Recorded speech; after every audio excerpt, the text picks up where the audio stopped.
최현석 직무대행님, 네. 12월 3일 내란 사태 당시 국회 출입 봉쇄 관련돼서 김봉식 전 청장 주재로 회의가 있었죠. 참모회의.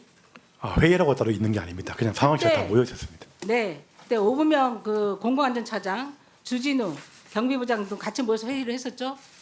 참석했었습니다. 그때 대행님은 어떤 발언을 하셨습니까? 저는 그래서 그 국회 말씀드렸는데, 봉쇄 관련돼서 얘기됐을 때 예, 어떤 발언을 하셨습니까?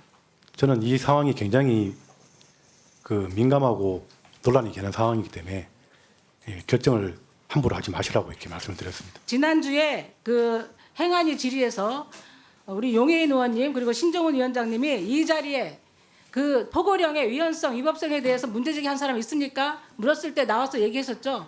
문제가 논란이 있을 수 있고 문제될 수 있다 취지의 발언을 했습니다. 예. 반대했다는 취지의 발언을 했습니다. 아니- 그러나 제가 받은 제보는 전혀 다릅니다. 포고령이 법률과 같아서 따르지 않으면 처벌받을 수 있다. 이렇게 해석을 했습니다.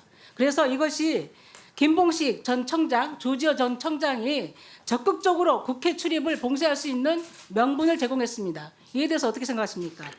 그분은 다소 좀 오해가 있는 말씀인 것 같습니다. 저는 그렇게 말씀드린 적이 없습니다. 주진우 경비부장 나오셨죠? 예. 일어나 보십시오. 지금 직무대행이 저는 거짓말하고 있다고 보는데요. 그때 같이 계셨죠? 예, 현장에 직무대행 어떻게 얘기했습니까? 포고령에 대해서. 대답하십시오. 시간 없습니다. 수사와 재판이 진행되고 있어서 제가 말씀드리기 곤란합니다. 양해해 주십시오.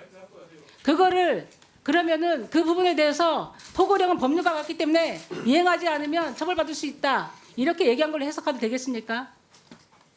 마이크에다 대고 예, 이야기하세요. 방금 말씀드린 것처럼 제 상상 알겠습니다. 분이시고, 예. 임경우 수사부장 나오셨죠? 임경우 수사부장 나오셨습니까? 안 나오셨어요? 알겠습니다. 최 대행은 지난주 제가 보기에는 지난주 현안질에서 거짓말을 했습니다. 적극적으로 포고령이 법률과 같기 때문에 따르지 않으면 처벌받을 수 있다 이런 해석을 내리면서 적극적으로 국회 봉쇄를 할 수 있는 명분을 제공했습니다. 그럼에도 불구하고 지난주 행안위에서는 전혀 거짓말을 했기 때문에 이 부분에 대해서는 그냥 행안위에서는 그냥 넘어갈 수 없다고 생각을 하고요. 그 이호영 대행님, 예. 저는 이 자리에서 최현석 대행은 직무대행을 더 이상 해서는 안 된다고 생각합니다. 어떻게 생각하십니까? 해당 사안에 대해서는 뭐 수사 등에 지금 진행 중에 있기 때문에 좀 추이를 보고 문제가 확인되면 제가 바로 적기 조치하도록 하겠습니다. 적극적으로 내란에 가담했다는 의심을 살 수밖에 없는 상황입니다. 그 부분에 대해서 현 서울청의 수장으로서 지휘를 하고 있다는 것은 우리 행정안전위에서 받아들일 수 없고요. 이 부분에 대해서 적극적으로 행안부의 인사 조치를 건의해 주시기 바랍니다. 아시겠습니까? 확인되는 대로 적기 조치하겠습니다. 네. 이호영 청장님, 네. 차장님, 대행님. 지난 19일 새벽 건국일에 처음 사법부 침탈이 있었습니다. 그 영상을 전부 봤는데 혹시 보셨습니까? 네, 봤습니다. 그 영상 좀 한번 보시겠습니다.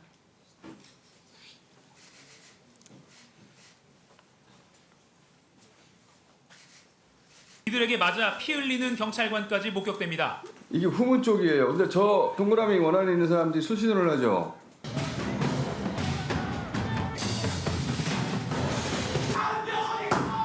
적으로 합선을 일으키려고 하는 거거든요. 들이붓는 거예요.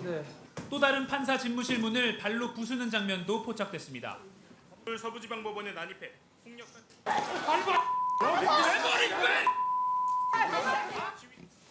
자, 어떤 분이 이거에 대해서 폭도라 단정 짓지 말라 그러는데요. 이거는 아주 조직된 폭력이고 폭동입니다. 그리고 그 행동이 굉장히 조직적이고 체계적이에요. 그 수신호하는 사람 보셨죠? 수신호하는 사람. 그 채증됐습니까?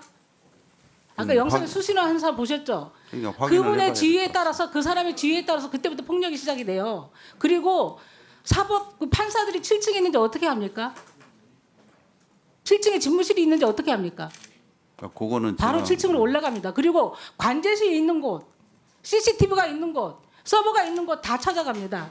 그런 그리고 거 포함해 증거 다 인멸을 수사하고 위해서 있습니다. 네. 생수기 정수통으로 그 서버에 물을 붓고 그게 다 증거 인멸하려고 해요. 굉장히 조직적입니다. 단순 우발적인 폭력이 아닙니다. 저는 사법부를 침탈하러 간 폭동이라고 생각하기 때문에 이 부분에 대해서 아까 존경하는 박정현 의원님께서도 내란 행위로 다스려야 된다, 내란 범죄로 수사해야 된다 말씀을 하셨는데 저도 적극적으로 동감하거든요. 이건 단순 폭력이 아니고요, 단순 폭동이 아닙니다. 사법기관, 대한민국 건국 이래로 처음으로 사법기관이 침탈당했습니다. 윤석열이 입법부와 선관위를 침탈한 것에 이어서 그 추종자들, 그 극렬 지지자들은 사법부를 침탈한 거예요. 우리 국가 권력들, 국가기관을 다 마비시키려고 했습니다. 이 사람들이 국가 전복 세력 아니면 누굽니까? 뭐라고 단정하겠습니까? 수사를 그 배후 세력까지 철저히 해야 된다고 생각하고요. 정말 사이비 교주인지 목사인지 극우 유튜버인지 정치인지 모르는 그 정광훈이라는 사람, 지금 국민의힘이 행동하는 거 보면 정광훈이 완전히 흡수된 것 같아요. 그 사람한테 가서 그 집회에 가서 머리를 조아리고 경선에서 어떻게 해볼까 해서 표를 좀 얻어볼까 해서 지금 그러고 있는데 나중에 선거에서 심판 받을 겁니다.